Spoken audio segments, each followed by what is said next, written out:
കഴിഞ്ഞ ദിവസം മലപ്പുറം ജില്ലയിൽ ലഭിച്ചത് 99.9 മില്ലിമീറ്റർ മഴ. മെയ് 22 രാവിലെ 8 മണി മുതൽ മെയ് 23 രാവിലെ 8 മണി വരെയുള്ള ശരാശരി കണക്കാണിത്. കഴിഞ്ഞ ദിവസം മലപ്പുറം ജില്ലയിൽ ലഭിച്ചത് 99.9 മില്ലിമീറ്റർ മഴ. മെയ് 22 രാവിലെ 8 മണി മുതൽ മെയ് 23 രാവിലെ 8 മണി വരെയുള്ള ശരാശരി കണക്കാണിത്.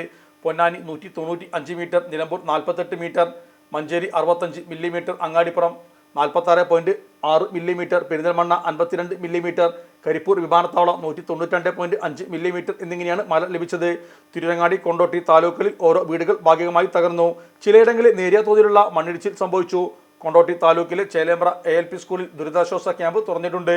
9 കുടുംബങ്ങളിൽ നിന്നായി 35 പേരാണ് ഇവിടെ താമസിക്കുന്നത്. ഇലക്ട്രോണിക്സ് ഗൃഹോപകരണങ്ങൾ വാങ്ങുമ്പോൾ വിശ്വസ്തതയ്ക്ക് നിങ്ങൾ പ്രാധാന്യം കൊടുക്കാറില്ലേ? എങ്കിൽ വരൂ സോഡിയാക് ഇലക്ട്രോണിക്സിലേക്ക്. മറ്റാർക്കും അവകാശപ്പെടാനാവാത്ത 35 വർഷത്തെ സേവന പാരമ്പര്യമുള്ള മലപ്പുറത്തെ ഏക ഷോറൂം. എല്ലാ പ്രമുഖ ബ്രാൻഡുകളുടെയും refrigerator, washing machine, LED TV, mixie, oven തുടങ്ങിയ ഗൃഹോപകരണങ്ങളുടെ വിപുലമായ ശ്രേണിയിൽ നിന്നും തിരഞ്ഞെടുക്കാം. കൂടാതെ നിങ്ങളുടെ പഴയ പ്രൊഡക്റ്റുകൾ എക്സ്ചേഞ്ച് ചെയ്യാനുള്ള അവസരവും, ഒപ്പം ഏറ്റവും മികച്ച വിൽപ്പനാനന്തര സേവനവും. മലപ്പുറത്തിന്റെ വിശ്വസ്ത home appliances partner zodiac electronics, traffic circle, Kottappadi, Malappuram.